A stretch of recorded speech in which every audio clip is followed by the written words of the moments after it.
FBI has cracked one of the largest international heroin trafficking rings, a ring with ties to the Bay Area.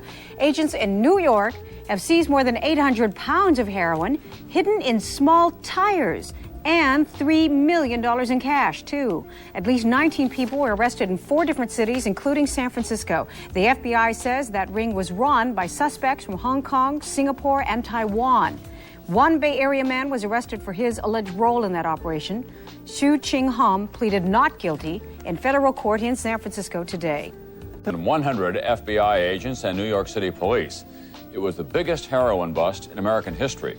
800 pounds of heroin, street value $1 billion, seized last night. Much of it smuggled in tires. About $3 million in cash also was seized.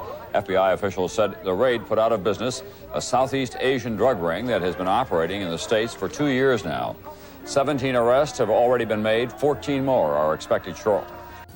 New York police and the FBI netted a record 838 pounds of heroin today. The dope's worth $1 billion, and it's probably the biggest bust in U.S. history. Authorities say they seized enough Asian heroin to supply half of New York City's 200,000 addicts for a year. The drugs were hidden inside lawnmower tires. More than $3 million in cash was also found. 45 suspects in 7 cities, including one San Francisco man, were arrested. The FBI says this sophisticated ring was a major... Agents know the cocaine was shipped to Philadelphia, then trucked to New York, all part of a massive smuggling operation tied to Colombia's Cali cartel. The drugs, they say, bore the same markings as 21 tons of cocaine seized in Los Angeles in September, a bust called the largest in the world. While Colombia's drug war did slow cocaine shipments into the United States in its first few weeks this summer, federal agents here in New York say they've seen no impact whatsoever. We seized 37 tons in October, and this may be another 5 tons. I am saying right now in New York, we have not seen any shortage of cocaine and have not seen any change in price. Emergency services officers are working overtime tonight to clear both the drugs and the lie out of the warehouse. Tomorrow morning, 23,000 athletes are scheduled to run right past it during the New York City Marathon. Jacqueline Adams, CBS News, New York. Another Colombian under indictment for cocaine smuggling was extradited to this country today.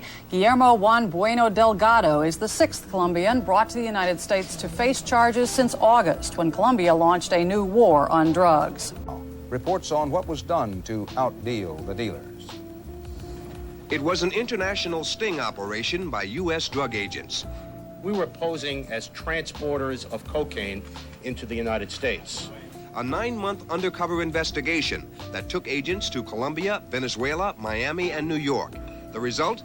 The seizure of nearly 1,500 pounds of Colombian cocaine worth more than $100 million on the streets of New York. We went to the Medellin cartel and advised them that we could bring loads of cocaine into the U.S., specifically into New York, for a fee. The Medellin cartel, Colombia's biggest drug exporter, was headed by this man, Carlos Lader. Earlier this month, he was sentenced to life plus 135 years in federal prison for drug trafficking. Today, officials said his successor is Gonzalo Rodriguez Gacha, the man they dealt with in the latest sting. We consider him to be the single most active man today in the Medellin cartel. The U.S. attorney will present evidence to a grand jury and try to get Gacha indicted. One of the problems in indicting him, as we've learned in the past, is getting him back from Colombia. Right now, we don't have a treaty with Colombia. But 3 Colombian nationals have been arrested in New York in this case, and 3 weeks ago, drug agents here intercepted 6,000 pounds of cocaine shipped by the Medellin cartel. That makes a total of 10,000 pounds of cocaine seized in the New York area alone in the last 6 months. Despite all of this, the price of cocaine on the streets has not changed. For law enforcement officials, it means a lot of drugs are still getting in. Harold Dow, CBS News, New York. A Washington, D.C. Senator Alphonse D'Amato has refused to drop his call for a federal death penalty in some drug cases. D'Amato's amendment has blocked Senate approval of the $300 billion defense bill. Senate leaders have assured D'Amato he can bring the measure up later if he'll remove it from the defense bill. But D'Amato says he's not budging. He says he fears the measure would die in the House if not attached to the defense bill. D'Amato's proposal would permit federal prosecutors to seek the death penalty in drug-related murders. U.S. Customs officials say they busted a drug ring trying to smuggle $80 million worth of cocaine into New York. The officials say the shipment was headed toward a Long Island resort area. Federal agents arrested 9 suspects after a jet loaded with cocaine traveling from Colombia to New York made an emergency landing in Miami. Officials say the group had planned to make a run every 2 days for a month. CNN's John Sabrella reports now on a new study that says using the military to stop the flow of cocaine into the U.S. won't work. Any comment? In the early 1980s, when the so-called war on drugs began, federal drug agents estimated they were seizing only 10% of all the cocaine coming into the United States.